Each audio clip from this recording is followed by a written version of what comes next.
Sean bienvenidos de nuevo a mi canal. Seguimos compartiendo temas que son de mucha importancia y que todos los católicos debemos conocer. En esta ocasión continuamos con el curso de Cristología y el tema que compartimos hoy, los evangelios nos remontan al Jesús histórico. Nos ponemos en las manos de nuestro Padre Celestial diciendo en el nombre del Padre y del Hijo y del Espíritu Santo. Amén. Padre bueno, te damos la alabanza y la adoración, te damos el honor y la gloria, y queremos pedirte en el nombre de tu Hijo Jesús, nos conceda siempre la luz y la ciencia de tu Espíritu Santo para que podamos comprender estas enseñanzas que ahora vamos a recibir. Todo lo ponemos en tus manos y todo siempre, Señor, es para la honra y gloria de tu nombre. Te lo pedimos por Jesucristo, tu Hijo, que vive y reina por los siglos de los siglos. Amén. Virgen Santísima, intercede por cada uno de nosotros. Recordar siempre que si les gusta el contenido de este canal, se puedan suscribir y también compartir con otras personas que ustedes consideren puede serles de utilidad. Iniciamos. Asegurada la existencia de Jesús, es preciso cuestionar cuál es el auténtico Jesús. ¿Dónde descubrirlo también? ¿Hay un solo Jesús o hay varios? Los evangelios son camino para un encuentro con el Jesús verdadero, pues son la fuente principal para conocer a Jesús. Ahora bien, los evangelios no son una biografía en el sentido moderno, son en realidad una recopilación del mensaje y los hechos fundamentales de Cristo, escritos para comunicar la fe en Él. Estos hechos y estas palabras de Cristo, antes de ser puestos por escrito a principios de los años 60 por los evangelios sinópticos y en el año 100 por el evangelista San Juan, la comunidad primitiva cristiana los había transmitido en su liturgia y en su predicación. En los evangelios encontramos una verdadera historia de Cristo. El Concilio Vaticano II, en la Constitución Dei Verbum, en el número 19, nos dice: la Santa Madre Iglesia ha sostenido y sostiene con firmeza que los 4 evangelios referidos, cuya historicidad afirma sin duda alguna, transmiten fielmente lo que Jesús, Hijo de Dios, hizo y enseñó efectivamente durante su vida entre los hombres, para su salvación eterna hasta el día en que fue levantado al cielo. Los problemas que tenemos que solucionar son estos. ¿El Cristo judío, real, histórico, es el mismo Cristo que el predicado por los apóstoles y la fe de la Iglesia? ¿Los evangelios son narraciones históricas o son invenciones de los que conocieron a Jesús? Leyendo los evangelios, ¿nos acercamos al Jesús verdadero, al Jesús histórico? Se han dado muchas soluciones desde el campo protestante, pero algunas terminan diciendo que el Cristo histórico no es el mismo que el Cristo predicado por los apóstoles y que nos muestran los evangelios. El teólogo protestante más influyente llamado Bultmann, que ya lo mencionamos en uno de los videos anteriores, dice que no interesa el Jesús histórico, sino el Jesús de la fe. Interesa nada más, dice él, el mensaje de Jesús, que lo demás es un mito inventado, que los apóstoles lo inventaron, lo del nacimiento virginal, los milagros, la resurrección, todo eso, decía él, es invento. Dada la importancia de esta cuestión, diremos lo siguiente, tratando de encontrar la parte de verdad y de error que se esconde detrás de estas posiciones. Primero, los evangelios transmiten al verdadero Jesucristo. Los hechos que narran eran conocidos de todos, bien por haberlos visto personalmente, bien por haberlos oído a quienes los vieron. No pudieron, por tanto, desfigurar nada de la realidad. En este caso hubieran sido desmentidos y no hay huella alguna de rectificaciones. Si los evangelistas hubieran dicho lo que no es verdad, sus evangelios hubieran sido rechazados inmediatamente por aquella generación que fue testigo de los hechos. No existe ningún documento que muestre este rechazo. En cambio, los evangelios apócrifos, que carecen de rigor histórico, fueron comúnmente rechazados. Son relatos fantasiosos e inverosímiles, contienen errores en la geografía de Palestina y les falta fidelidad al marco histórico. Estos evangelios nunca han sido aceptados por la Iglesia, por no estar contenidos en el canon de Muratori, que es una lista de los libros inspirados que hizo la Iglesia en el siglo II, que ya esto también lo explicamos en otro video anterior. Los datos que dan los evangelios sobre la geografía del país, situación política y también la situación religiosa, sobre las costumbres, concuerdan con lo que sabemos de todo esto por otras fuentes. Además, los evangelistas murieron por defender la verdad de lo que decían, y nadie da su vida por lo que sabe que es mentira. Aparte de que como están inspirados por Dios, no pueden equivocarse ni mentir. El Concilio Vaticano II dice que la Biblia entera está inspirada por Dios. Esto lo hace repitiendo lo que ya San Pablo nos ha dicho en la segunda carta a Timoteo, en el capítulo 3, versículo 16, en el que atestigua que la Escritura está inspirada por Dios. Los evangelios son en realidad catequesis y testimonio de fe de personas que creen en Cristo y que quieren comunicar la fe que tienen. Fueron escritos a la luz de la Pascua. El que los evangelios sean un testimonio de fe no significa que no encierren un verdadero contenido histórico. Afirmamos con la Iglesia que en el origen de los evangelios se encuentran los hechos y las palabras de Jesús, pero estas palabras, hechos y sucesos de su vida han pasado a nosotros, a nuestros evangelios a través de varios medios o procesos. Primero, Cristo no escribió nada, solo predicó la buena nueva. Segundo, la primera actividad de los apóstoles después de la ascensión de Cristo es proclamar oralmente esa buena nueva de Jesús. Una vez muerto Jesús, una vez que ha resucitado, sus discípulos predican que en Él, en sus palabras y en su vida, se ha dado la salvación para todos los hombres. Predican lo que ellos habían visto y oído bajo la luz de la resurrección y Pentecostés. También acudieron al Antiguo Testamento para comprender mejor todo lo referente a Jesús. Y al transmitir los dichos y hechos de Jesús, tuvieron en cuenta las circunstancias de sus oyentes con las consecuentes variantes. Finalmente, se comienza una recopilación y una fijación escrita de palabras, hechos y sucesos de la vida del Señor que contaban los discípulos para suscitar la fe en aquellos que escuchaban.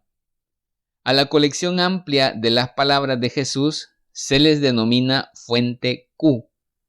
Cada escritor sagrado seleccionó el material que le convenía para los destinatarios de su obra. Los evangelistas no se proponían principalmente narrar una historia de Jesús, sino fundar la fe de sus destinatarios. San Marcos realiza un esfuerzo de síntesis de todos los materiales y los ordena dentro de su evangelio. Luego San Mateo y San Lucas aprovechan ese esquema que ya había creado él y lo completan. Empiezan a adjuntar otros materiales de los cuales ellos disponían. Lo mismo hace luego el evangelista San Juan. Saquemos unas conclusiones importantes. En la lectura de los evangelios se transmite el verdadero rostro de Jesucristo.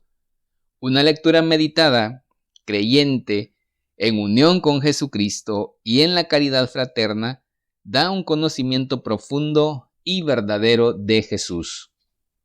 Es necesario estar en permanente contacto con los escritos del Nuevo Testamento para redescubrir el rostro de Jesucristo, sus dimensiones humanas, sus dimensiones divinas. Este permanente contacto es necesario para no hacer de Jesús un mito, no idealizar y desencarnar la imagen de Jesús, no dejarnos captar por ideologías, reencontrar la unidad en la misma fe, no hacer de Jesús un ideal puramente humano, no conformarnos con nuestras proyecciones y deseos, encontrar el camino hacia Dios sin perder de vista al hombre. Cuando se lee el Evangelio, uno se da cuenta de que existen textos de muy diferentes categorías. Unos narran la infancia de Jesús, otros su actividad en Galilea, otros narran palabras que Jesús dijo, otros narran hechos, enseñanzas, la pasión o la resurrección. Lo importante es que todos los textos dependen de Jesús. Se refieren a Jesús. Ahora bien, unos dependen de Jesús directamente, otros actualizan o interpretan los hechos o dichos del Señor, pero todos son necesarios para el conocimiento histórico de Jesucristo. ¿Por qué hay semejanzas y diferencias? Eso es algo lógico si nosotros lo analizamos. Cada evangelista nos transmite, junto con su historia, su propio interés, sus acentos, sus aspectos personales o culturales. Pero es indudable que existe una fundamental identidad respecto a la persona de quien hablan e incluso de los sucesos que están narrando. Por eso, para encontrar la verdadera imagen de Jesucristo, no se puede elegir un texto y rechazar otros. Tampoco se pueden despreciar los textos que no coinciden con nuestra manera de ver las cosas. Se han de tener todos en cuenta. Si bien es posible hacer una distinción dado el carácter del texto que se trate, es como sacar una fotografía desde diversos ángulos de vista. Lo mismo nos puede suceder a nosotros cuando queremos comunicar un suceso a otra persona. Si somos varios testigos los que hemos visto ese hecho, a lo mejor todos lo vamos a contar diferente. Lo mismo pasa con una experiencia espiritual que hayamos tenido. De acuerdo a cómo nosotros la hayamos vivido, será la manera en que la vamos a contar a los demás o a transmitirla a los demás. Para algunos quizás será un poco más emotiva que para otros, pero eso no significa en ningún momento que la espiritualidad no haya sido la misma dentro del retiro o del seminario que hayamos vivido. ¿Por qué algunos hoy quieren negar la historicidad de los evangelios siguiendo la escuela protestante de Bultmann? Esto es muy interesante porque si ustedes notan, nadie se preocupa de la autenticidad o la historicidad de otras corrientes religiosas o incluso de algunos tipos de espiritualidad que se practican alrededor del mundo. Por ejemplo, nadie se preocupa del problema de la historicidad del Corán, por decir un ejemplo. El Corán es una recopilación ecléctica de doctrinas y Mahoma, que pretendió tener una revelación divina, no la justificó nunca por milagros. Sin embargo, muchos se preocupan por la historicidad de los evangelios. El motivo es claro. Las otras religiones no tienen la originalidad del cristianismo. El cristianismo se presenta como Dios entre nosotros, como Dios mismo encarnado para redimirnos de las grandes impotencias que pesan sobre toda la humanidad. Estas son el pecado, el mal y la muerte. Es la doctrina de la comunión fraterna en Cristo. Por eso es por lo que se le persigue. Por eso es por lo que muchos tienen que dar cuenta de él. Como decía Danielou, la causa última de la persecución al cristianismo reside en su suprema belleza, en la belleza que irradia de la verdad. La iglesia siempre es perseguida y siempre es cuestionada, en especial con esto de la historicidad de Jesús. Ya mencionábamos en el video anterior, además, que hay mucha más evidencia de la existencia de Jesús que la de otros personajes antiguos. Número 2. ¿Hay algunos criterios de historicidad de los evangelios? Sí, sí los hay. Los damos a continuación basándonos en los criterios que apunta el padre José Antonio Sayés en su libro Razones para creer, Dios, Jesucristo, la Iglesia. El primero es el criterio de múltiple fuente. Cuando un dato evangélico lo encontramos en las diferentes fuentes que componen los evangelios, tenemos la certeza de que se trata de un dato histórico. Segundo criterio, el de discontinuidad. Cuando un dato es totalmente contrario a la mentalidad de la comunidad primitiva, no se puede decir que sea esta la que lo ha inventado. Por ejemplo, el título de Hijo del Hombre ni lo utilizó ni lo entendió la comunidad en aquel tiempo. ¿Cómo entonces lo podía inventar la misma comunidad. Tercer criterio, el de conformidad. Todos los exégetas están de acuerdo en que es un dato histórico la predicación de Jesús de la llegada del reino. Ese es el centro del mensaje de Jesús, es el núcleo. Cuarto criterio, de explicación necesaria. Debemos admitir como histórico un dato que aparece como explicación única de una serie de acontecimientos evangélicos, y sin el cual tales acontecimientos quedarían sin explicación. Por ejemplo, o Cristo instituyó la Eucaristía, o no se entiende que en todas partes y desde el principio se celebre la Eucaristía en el seno de la Iglesia, que sabemos que se atestigua por muchos escritos antiguos que desde las primeras comunidades cristianas se celebraba la Eucaristía. Quinto criterio, del estilo propio de Jesús. Todos los exégetas están de acuerdo en que Jesús tenía un estilo muy personal, un estilo hecho de una innegable autoridad en las palabras que él decía. Y encontramos en los evangelios en muchas ocasiones en que él se expresa de esta forma. Pero yo les digo, y lo hace con esa autoridad que le ha dado su Padre. Además de eso, una sencillez inaudita que hace que rompa todos los esquemas de ese tiempo, tratando preferentemente con los niños, con los enfermos, con las mujeres, con los pecadores. Estos criterios que hemos mencionado deben usarse en conjunto. Solo así dan una luz y también una seguridad. Cuando leemos los evangelios escuchamos, si no las mismas palabras de Jesús, al menos el mensaje auténtico de Jesús para nuestra salvación eterna. Recordemos que en ese tiempo no habían grabadoras, no habían celulares y no podía grabarse exactamente las palabras que Jesús estuviera diciendo. Número 3. ¿Qué dice la fe de la Iglesia? Sin la adhesión de fe no se da un conocimiento adecuado de la persona y obra de Jesús de Nazaret. Los evangelios son los únicos testimonios válidos, incluso desde el punto de vista histórico. Para escribir estos textos fue necesaria la fe. Para comprenderlos también es necesaria la fe. Esta adhesión de la fe tiene algunas importantes características que mencionamos a continuación. La primera está provocada por el Espíritu Santo.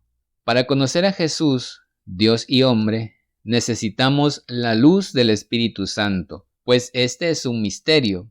Dios no solo se nos propone desde la historia, sino que desde dentro de nosotros está obrando para abrirnos al testimonio histórico en toda su riqueza y amplitud. El mismo San Pablo nos dice que las Escrituras no hay que verlas como un tratado de psicología ni tratarlas de entender de esa forma, sino a la luz de una experiencia espiritual. Solamente de esa manera las podemos comprender. Y eso, los que hemos tenido una experiencia espiritual lo sabemos perfectamente. Cosas que antes no podíamos comprender, las pudimos comprender después de haber tenido una experiencia espiritual. En segundo lugar, la adhesión de la fe no termina ni en Jesús ni en el Espíritu Santo, sino en nuestro Padre Celestial. La cristología debe ser fundamentalmente trinitaria. Jesucristo nos lleva al Padre. El Dios del que nos habló Jesús es su Padre. Tercer característica. La adhesión de la fe tiene una dimensión comunitaria y eclesial. Fuera de la iglesia no hay un verdadero, permanente, recto y total conocimiento de Jesucristo. Los que se separan de la iglesia terminan tarde o temprano con una figura de Jesús borrosa e inexacta, y eso lo podemos ver nosotros en tantas denominaciones protestantes. Aunque el Espíritu Santo no está encerrado en los límites de la iglesia institucional y sopla donde quiere, como lo dice la misma palabra, también es cierto que ese Espíritu orienta a la iglesia, la ilumina, la llama a la unidad en la caridad. Y aquí podemos mencionar qué puesto tienen los movimientos dentro de la iglesia en la presentación del rostro de Cristo.